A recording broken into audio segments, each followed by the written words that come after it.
puasa di rumah itu sama puasa di pesantren, puasa di rumah tuh cemen. Assalamualaikum warahmatullahi wabarakatuh. Perkenalkan, nama saya Muhammad Bahgi Kaizam. Dan saya Muhammad Rafif. Selamat datang kembali di Ahakes. Nah teman-teman, bulan Ramadan tuh selalu punya cerita unik bagi setiap orang nih. Ada yang menjalani puasa di rumah bareng keluarga, atau ada anak rantau yang sedang puasa di kosnya, atau kita nih sebagai santri yang menjalani puasa di pesantren. Betul banget. Puasa di pesantren seringkali punya suasana yang berbeda. Dari bangun sahur, kegiatan ibadahnya, sampai berbukanya juga. Nah, kali ini kita kedatangan dua santri senior di pesantren Al-Hamidiyah, yang salah satunya sudah pernah mondok 6 tahun, yang satu lagi sudah mondok 3 tahun di Al-Hamidiyah. Dan yang bikin spesial, kita tidak hanya membahasnya dari sudut teori, tapi langsung dari pengalaman santri yang udah mondok di pesantrennya. Nah, teman-teman, daripada penasaran, yuk langsung kita sambut nih narasumber kita pada episode kali ini.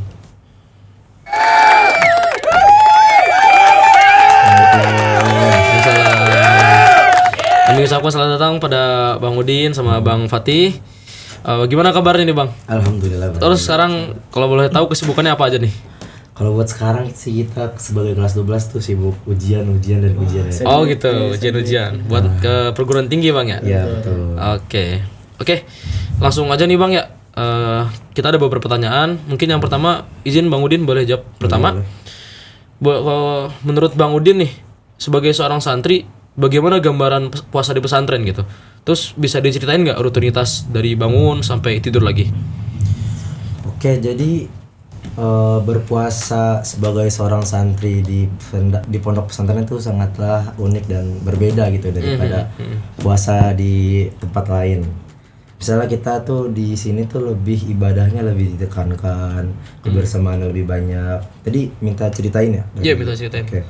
Jadi kita tuh di awal dibangunin jam 3 oleh pembina asrama. Nah setelah jam 3 dibangunin itu kita disuruh sahur, seperti biasa sahur. Lalu dilanjutkan ke masjid untuk sholat tahajud. Nah setelah sholat tahajud kita sembari menunggu azan subuh kita berzikir atau membaca Al-Quran untuk khataman kan, karena di bulan Ramadan kan fadilah membaca Al-Quran tuh besar gitu. Nah, setelah sholat subuh kita biasanya juga dilanjut dengan membaca Al-Quran lagi. Nah setelah sholat subuh dan membaca Al-Quran ini kita persiapan untuk KBM, kegiatan belajar mengajar. Nah itu kira-kira jam 6:30 berarti ya. 6:30 kita clear dari asrama udah selesai, kita berangkat ke masjid dulu untuk sholat duha. Oh, sholat duha Bang? Iya, sholat duha dulu. Masya Allah. Santri. Puasa nggak puasa juga tetap sholat. Iya. Ini sebenarnya bukan karena puasa Ramadan doang nih. Oh gitu. Iya, rutinitasnya emang selalu seperti itu. Di Al-Hamidiyah? Iya. Masya Allah. Keren. Nah setelah kita sholat duha kita ada namanya bil kolam. Itu namanya itu adalah metode tahsin, metode tilawah Al-Quran yang baik dan benar. Nah kita belajar cara baca Al-Quran itu gimana sih yang baik dan benar sampai kira-kira jam 8. Nah dari jam 8 itu kita lanjut KBM seperti biasa sampai jam 12. Nah setelah jam 12 kita sholat zuhur. Dan setelah sholat zuhur biasanya tuh istirahatnya ya sampai jam 12.30 lah. Waktu kosongnya sampai jam 1 kurang lah, kan gak ada makan tuh. Jadi istirahatnya lebih cepat. Nah biasanya tuh santri tuh di sela-sela itu ada yang manfaatin buat tidur atau ada yang manfaatin buat hataman Al-Quran mereka gitu. Nah setelah zuhur itu kita setelah zuhur itu clear, maaf. Jadi setelah zuhur itu kita bebas mau ngapain, tapi dianjurin untuk qailullah, untuk tidur siang. Disediain waktu untuk tidur siang. Jadi asrama dibuka, jadi kita bisa yang mau tidur ya tidur, yang mau ngaji ya ngaji. Nah sampai asar. Nah asar tuh kita digerakin lagi untuk ke masjid. Nah, sholat asar? Yalah sholat asar. Dan setelah sholat asar ini kita ada rutinitas di bulan puasa, yaitu tabarukan, khataman kitab-kitab ulama-ulama besar gitu seperti Imam Ghazali. Kemarin tuh kita khataman kitab Kimia Us-Sa'adah Kimia Usada. Nah itu tuh kita ngaji full selama sebulan di bulan Ramadan untuk ngejar hataman kitabnya. Oh berarti sama kayak di pondok-pondok luar yang pondok-pondok salaf tuh kayak ngaji pasaran gitu bang? Iya, pasaran. Oh bener-bener. Cuma kita di waktu sore aja ngajinya. Ngajarnya tuh di waktu sore. Karena tadi pagi ada sekolah dulu bang ya? Iya, sekolah. Ya hitung-hitung ngabuburit lah kita. Iya, Ngabuburitnya kita kalau santri tuh ngaji. Masya Allah. Nah dari jam habis asar tuh setelah asar tabarukan sampai jam 5 lah kira-kira. Nah dari jam 5 tuh kita bebas untuk persiapan buka puasa.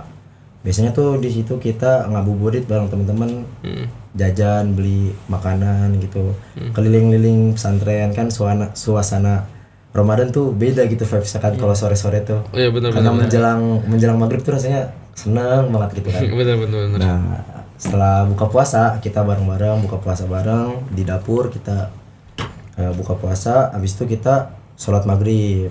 Nah setelah sholat maghrib nih baru kita makan beratnya. Jadi tuh di buka puasanya itu kita makan ringan-ringan aja. Yang tadi di ngabuburit itu beli? Iya, gorengan atau minum air aja, snack. Nah makan beratnya itu setelah maghrib. Nah, karena kita kan mentingin sholat maghrib dulu ya. Iyalah. Nah setelah makan malam nih sholat isya, dan seperti rutinitas orang muslim pada umumnya sholat tarawih. Nah sholat tarawih ini kita 23 rakaat ya. Tarawihnya 23 rakaat. 23 NU habis dong ya. Nah di sela-sela tarawih dan witir ini kita ada namanya kultum, kuliah 7 menit. Jadi nanti ada santri yang ditugaskan untuk menyampaikan nasihat atau dari santri? Iya dari santri. Masya Allah. Jadi dijadwalkan setiap sebelum witir kita mendengarkan sebuah kultum dulu dari seorang santri. Nah setelah sholat tarawih dan witir kita dikasih waktu untuk membaca Al-Quran lagi. Jadi kita sehari tuh dapat waktu untuk baca Al-Quran tuh 4 waktu lah. Sebelum subuh, setelah subuh, ba'da zuhur sama ba'da tarawih. Nah setelah ngaji nih sampai kira-kira jam 9-an lah. Jam 9 lewat itu dibebasin, ada yang mau istirahat, ada yang mau belajar, ada yang mau ngaji lagi. Nah biasanya tuh santri Alhamidiyah ini kalau lagi bulan puasa nih tingkat keinginan untuk ibadahnya tuh meninggi banget itu. Malah makin meningkat gitu. Makin meningkat. Jadi dikasih waktu istirahat ngaji, ngaji. Nah, Masya Allah. Tapi tetap harus bertanggung jawab atas apa yang telah dilakukan. Misalkan udah dikasih waktu istirahat, ya dia nanti pas asar pas ngaji nggak boleh tidur karena waktu istirahat udah dikasih. Kalau misalnya mereka milih untuk mengaji ya tanggung jawab atas pilihan mereka sendiri. Karena tadi dibangunin jam 3 tuh bang ya. Iya. Ya sampai telat sahur gitu. Betul. Nanti mokel lagi. Insya Allah santri Alhamidiyah nggak ada mokel. Insya Allah. Amin. Oke. Pertanyaan selanjutnya untuk Bang Fatih. Menurut abang nih bang, apa hal yang khas atau unik saat berpuasa di pondok yang nggak bisa didapetin di luar? Yang khas yang nggak dapetin di luar menurut pengalaman aneh ya selama 6 tahun mondok di pesantren India ini. Jadi pesantren tuh pada dasarnya tuh adalah sebuah tempat, kan kita nih termasuk boarding school lah, sekolah berasrama, dimana kita itu dikumpulkan sama teman-teman kita yang sebaya, yang seumuran. Pasti seru banget dong kita ketemuan sama seangkatan, seumuran, dan disitulah letak fundamental paling serunya gitu, paling mendasar dari beda puasa di rumah sama orang tua sama puasa di pondok sama teman-teman. Apa tuh bang? Seperti yang tadi dibilang sama Bang Udin kan tadi, itu kita tuh di sini ada namanya sebenarnya gengsi, tapi gengsinya tuh konotasinya positif, yang fastabikul khairat itu. Kita ngelihat nih ada satu temen yang kan kita udah tahu nih kalau misalnya di bulan puasa itu ada event double pahala, dimana kalau misalnya kita ngelakuin kebaikan pahalanya double berlebih-lebih ini. Farming gitu bang. Tahunan, nah itu kita farming. Kalau misalnya kita ngelihat teman kita farming, terus leaderboardnya naik nih, tanyain, udah jus berapa? Jus 23. Sedangkan kita masih misalnya jus 13, malu dong, kita gengsi gitu lah, kita santri gitu, teman kita ini. Ya, bener. Dan kita juga mau nge-push, dan disitulah ada terjadi persaingan secara sehat, perlombaan secara sehat untuk mencapai kebaikan itu. Nah, kalau misalnya di sini farming pahala, kalau di rumah farmingnya apa? Nge-push game, push rank yang ya manfaatnya ya skip waktu dulu. apa gitu manfaatnya gitu. Belum lagi Betul, sekarang betul. ada istilah doom scrolling, ada yang adiktif banget tuh TikTok, Reels Instagram itu kan yang video-video random yang kita nggak tahu dapat manfaat apa gitu, tapi betul, otak kita mendapatkan kecanduan dari itunya. Jadi menurut Ane sendiri ya, puasa di rumah itu sama puasa di pesantren, puasa di rumah tuh cemen, puasa di sini tuh lebih menantang, lebih challenging gitu. Betul. Di rumah, misalnya di rumah kita diliburin, paginya kita masih tidur, habis subuh nih kita langsung tidur, bangun Maghrib. zuhur, enggak maghrib, zuhur. Zuhur dulu, sholat dulu, Bangetan kalau sholat. yang bangun maghrib tuh mau nge-skip sholat berapa kali tuh. Zuhur, habis zuhur ya sholat zuhur, terus itu apa pasti yang diambil? HP ujung-ujungnya. Bener. Login, udah tuh nge-push rank, set, asar. Iya kalau misalnya dia sholat asarnya kesadaran sendiri, palingan juga emaknya bilang, sholat, baru dia. Iya, Kalau di betul, sini kan kita denger azan, oh waktunya azan nih, ya kita sholat langsung kan. Udah tuh, terus di rumah juga nggak ada feels yang tadi beli takjil bareng-bareng keluar. Bener. Palingan kalau misalnya mau nih ya, GoFood. Apa vibes dari GoFood itu? Kita pesan dari online, terus makan datang sendiri, nggak ada rasa apa ya serunya gitu. Kita keluar ngabuburitnya tuh zaman sekarang udah nggak ada, karena Gen Z, Gen Alpha ini kan generasi yang Males lah gitu. males, terus terpapar teknologi banget Benar, kan. benar. Dimanjakan dengan teknologi. Iya, dimanjakan dengan teknologi itu, jadinya feels-nya tuh kurang kerasa gitu. Karena Ane pribadi ngerasain dua-duanya, pas lagi di rumah nih libur kita, sama pas lagi di sini sama temen. Ya di luar dari rutinitas formal yang tadi ngaji terus segala macem tuh, sorenya itu ya kita yang waktu kosong tuh biasanya ada yang ngajak, jajan yuk keluar gitu. Syukur-syukur kalau ada temen kita yang dermawan gitu. Terus ini nih ada duit nih ramean, kalau enggak kita patungan ramean beli apa, nanti beli makanan segepok. Pokoknya kita mikirin udah kuantitas makanannya aja udah ramean, jajan rame-rame, segerombol, seangkatan, sekamar lah minimal, sekamar kita datang jajan, terus nanti makanannya dibawa, terus kita biasanya sebelum buka tuh kita ada ngumpul dulu kan di dapur sebelum nungguin makan gitu. Nah di masa-masa itu kita udah ngejajarin makanan, kita jajarin gitu, udah kayak udah siap saji gitu, kita tinggal terus ngobrol-ngobrol itu vibes-nya gitu. Kita biasanya TV dinyalain kan kebetulan di Alhamdulillah tuh dapurnya ada TV. Ada TV bersama itu. TV bersama. Kita sampai ada tuh lucunya teman Ani tuh sampai hafal urutan iklan. Urutan iklan. Ini iklan Le Minerale, Aqua, terus iklan apa? Pokoknya ini iklan terakhir, habis itu langsung azan. Benar kejadian. Ini nih, habis ini azan. Allahu Akbar, Allahu Akbar. Habis itu nanti ada satu yang malain. Bismillahirrahmanirrahim. Allahumma lakasum tuh. Nah, itu diteriakin rame-rame gitu. dan itu vibes-nya kerasa banget kalau di rumah. Kita di rumah berapa orang sih sekeluarga, nggak mungkin dong kita ngerasain serame-rame itu yang benar-benar itu syahdunya gitu. Ngerasain buka puasa bareng-bareng. Kayak kerasa rohnya itu lebih kerasa. Ruhnya antar teman, ruh pesantrennya itu. Nah, itu sih yang paling memorable banget bagi santri. Apalagi nanti kalau udah jadi alumni pasti itu yang dikangenin pasti. Pas puasanya itu. Nah, kalau boleh tahu nih Bang, biasanya makanan favorit apa nih yang ada di pesantren atau yang biasa santri suka beli itu apa? Biasanya tuh kalau yang disediain dari pesantren tuh risol mayo. Risol mayo Sama es kelapa. es kelapa ya. Nah juga disediain kurma di sini. Kurma Oh gitu. Terus yang biasanya suka yang dibeli gitu, yang Somai.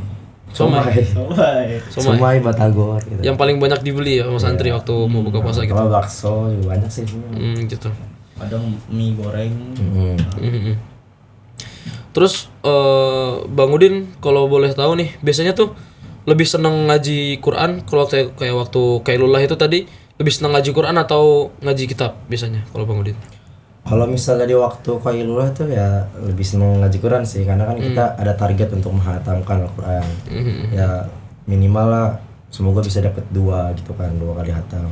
Jadi kita ngejar ketika Qailullah itu kan, karena misalnya kalau kita baca kitab sendiri takut ada yang salah, jadi kita nunggu penjelasan langsung dari kiai lah. Betul. Tapi kalau baca-baca doang nggak apa-apa. Cuman biasanya emang lebih sering ngejar Al-Quran sih daripada kitab. Kan farmingnya Quran. Iya, farmingnya Quran. Double pahala Quran. Banyak Quran. Terus kalau puasa gini nih ada atau perubahan sikap gitu, maksudnya ada perubahan sikap atau kebiasaan yang misalnya sebelum puasa kita ya kayak jadi males atau apa, tapi semenjak puasa nih kita kayak lebih rajin atau apa gitu bang, ada perubahan sikap gak gitu, jadi yang lebih buruk jadi yang lebih baik gitu? Banyak sih seharusnya. Kan karena bulan Ramadan itu bulan kita melatih diri kita untuk menjaga hawa nafsu, kan? Jadi mungkin setelah Ramadan ini kita dapat lebih mengkontrol diri kita dari perbuatan-perbuatan haram atau kita jadi lebih ibadah kita jadi lebih semangat gitu setelah bulan puasa ini. Biasanya di pondok itu berapa minggu pas bulan puasa itu? Kira-kira 20 hari kurang lah. 20 hari di pesantren, pesantren. 10 hari sebelum lebaran pulang ke rumah. Iya. Oh gitu. Apa lagi ya? Terus cara ngatur waktu buat bagi-bagi dari ibadah, belajar sama yang ngabuburitnya lah gitu. Gimana tuh caranya, Bang? Ya kita tinggal ikutin ritmenya aja sebenarnya kan. Oh gitu. Udah dikasih waktu nih, ini waktu untuk belajar ini, ya udah itu waktunya belajar, waktunya ngaji kitab, waktu kosong, waktunya push Al-Quran. Jadi di sini kan ada juga ya kayak adab dasarnya itu jangan kita tuh harus adil dalam melakukan waktu. Satu kegiatan untuk satu tempat itu, yang setiap tempat ada waktunya, setiap waktu ada tempatnya. Jadi kalau misalnya ngaji kitab, janganlah nge-push Al-Quran. Kita harus menghormati siapa yang lagi ngajar di sana, kiai yang lagi ngajar. Kalau misalnya lagi di kelas nih, misalnya lagi belajar, walaupun sekalipun belajarnya matematika atau fisika, kimia, ya kita tetap fokus buat ngikutin pelajaran itu, jangan ngaji, karena di situ ada guru kita yang perlu kita hormati juga. Jangan kita meninggalkan sesuatu dengan alasan sesuatu yang baik. Padahal tuh sebenarnya itu alasan aja buat kita tuh nggak mau melakukan sesuatu yang lain. Jadi dengan kita bersikap dewasa dan bisa mengatur kapan kita harus bersikap, kapan harus kita bertindak, dan amalan apa yang paling tepat dilakukan saat itu, ya kita insya Allah sih bisa ngikutin ritmenya dalam bulan puasa, dan kita kerasa lah feels dan vibe-nya itu. Tapi perbuatan yang tadi bagus-bagus nih pas bulan Ramadan, abis lebaran balik lagi setelan awal atau tetap kayak gitu tuh Bang? Ada masa transisinya dulu gitu. Oh gitu, masa transisi. Biasanya ya. Kan namanya juga manusia gitu kan. Ada kalanya iman tuh naik turun. Biasanya nih ya first graduate lebaran itu biasanya masih kerasa lah. Masih kita sholat, alhamdulillah. Kalau sholat mah harus Ini juga kewajiban. Sholat sunahnya itu loh. Oh, yang sunah-sunahnya ya. Ya mungkin agak berkurang gitu. Bukan berkurang sih. Gimana ya bahasanya? Kan pertama nih kita di umur segini tuh kita masih remaja, masih puber gitu kan. Secara emosional kita masih labil gitu. Kadang-kadang kita biasanya tuh ya gara-gara gengsi tadi itu ada beberapa anak, walaupun nggak semua nih ya, itu ngelakuin kebaikannya karena FOMO. Oh iya, benar-benar. Tapi nggak semua, ada yang emang punya himmah sendiri tuh kayak wah aneh harus ngelakuin ini, aneh harus menjadi yang lebih baik daripada kemarin dan mumpung ini lagi event double pahala, lebih lagi. Ada yang kayak gitu, ada yang lihat kayak wah dia kayak gini, aneh harus kayak gini gitu. Nah, dan itu biasanya bertahan, tapi lama kelamaan ya memudar perlahan. Grafiknya turun, nanti naik lagi pas bulan puasa tahun depannya lagi. Lebih baik sekali daripada tidak sama sekali. Iya. Tapi insya Allah Santilah Media konsisten lah. Konsisten lah ya. Bang, kan kalau misalnya di Ramadan tuh kan ada event double pahala. Iya. Kegiatan amalan apa aja yang bisa yang paling suka Abang lakuin selain baca Al-Quran sama baca kitab? Mungkin kayak olahraganya gitu. Kita yang kayak gitu. Kalau misalnya biasanya ya di kamar tuh olahraga, tentunya karena olahraga kan fisik banget. Itu pasti ada kecenderungannya tuh untuk lebih berkurang karena kita juga harus menghemat tenaga kan, dengan sisa itu tenaga tubuh yang dari pagi. Tapi biasanya tuh di kamar ada kayak misalnya pada ngumpul-ngumpul, ngobrol-ngobrol bareng, bahas-bahas, misalnya diskusi ilmiah gitu, misalnya tahu nggak sejarah ini tuh gimana gitu. Ada Terus ada juga kayak misalnya anak-anak yang emang suka seni terus suka menggambar-gambar gitu tentang bulan puasa tentang ini. Jadi kayak sharing-sharing gitu lah ya. Sharing pengalaman sharing sama pengalaman sama teman. bakat gitu. Ya bisa itulah bakat-bakat yang nggak terlalu menguras tenaga secara fisik gitu. Oh, gitu. Biasanya dilakuin kayak gitu. Terus apa nih Bang, kayak kebiasaan baik yang terbentuk sama puasa nih yang bisa dibawa sama diterapkan nanti setelah selesai bulan puasa, setelah bulan Ramadan. Mungkin kebiasaan untuk meningkatkan diri dalam membaca Al-Quran gitu kan, karena menganggap Al-Quran itu adalah sunnah, jadi kebanyakan dari kita tuh mengentengkan Al-Quran gitu. Ya mungkin harapannya setelah bulan Ramadan ini kita bisa lebih banyak membaca Al-Qurannya, terus lebih sering untuk sholat qiyamul lail gitu. Bukan karena sholat tarawih itu bukan karena bulan puasa doang gitu. Qiyamul lail itu bukan karena bulan puasa doang. Jadi lebih diri kita tuh lebih terlatih untuk melaksanakan ibadah-ibadah tersebut lah. Sama ini sih meninggalkan maksiatnya itu. Oh iya, Masya Allah. Betul. Kita mikirnya tuh bulan puasa itu kayak wah bulan yang suci sakral banget nih, jadi kita nggak boleh ini kita menjaga diri dari nggak bohong, nggak betak, nggak ngelakuin hal-hal yang nggak gibah. nggak gibah. Padahal sebenarnya mau di bulan puasa mau ada bulan puasa juga sama aja itu namanya dosa ya dosa. Betul. Jangan karena kita mensakralkan satu waktu kita mengentengkan di waktu lainnya, jangan. Kalau semisal jadikan puasa itu bukanlah sebuah akhir, bukanlah sebuah klimaks, tapi justru sebagai gerbang awal. Jadi kita tuh mulai di bulan puasa dan terus berlanjut ketika puasa selanjutnya itu makin tinggi lagi. Ibarat kita naik lift, puasa pertama itu lift lantai pertama, naik di lantai keduanya kita akan makin tinggi lagi, jangan malah turun lagi gitu. Karena itu gerbang buat menuju tahapan yang lebih tinggi lagi. Semakin tahun ke tahun puasa makin diri kita tuh makin upgrade diri untuk ke arah yang lebih positif lagi. Iya. Ternyata menarik banget ya tema kali kita ini ya. Iya. Apa? Karena kita ngundang langsung santri senior di sini. Dan jadi kita tahu nih kebiasaan-kebiasaan santri yang ada di Alhamidiyah. Terus kayak apa yang biasanya suka dilakuin sebelum buka puasa, kayak tadi sharing. Terus nungguin iklan TV. Ya sebenarnya ada lucunya juga gitu. Cuman ya karena kita hidup bersama-sama, jadi ya kita tahu nih kebiasaan teman-teman kita, bukan kebiasaan kita doang gitu ya. Semoga pembahasan kali ini dapat membawa wawasan kita, terus jadi refleksi buat diri kita semua. Kalau setiap tempat itu ada cara tersendiri dalam mengajarkan makna bulan Ramadan. Mungkin cukup ya Bang ya. Terima kasih sudah berkenan hadir dalam. Terima kasih banget udah diundang. Sama-sama. Nanti kita bertemu lagi dalam podcast selanjutnya. Nah, teman-teman mungkin hanya ini yang dapat kita sharing Bang ya. Semoga nanti kita dapat bertemu lagi di podcast selanjutnya. Jangan lupa like, share, and subscribe ya guys di bawah ini nih.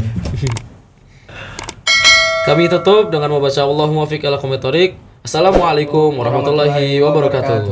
Waalaikumsalam.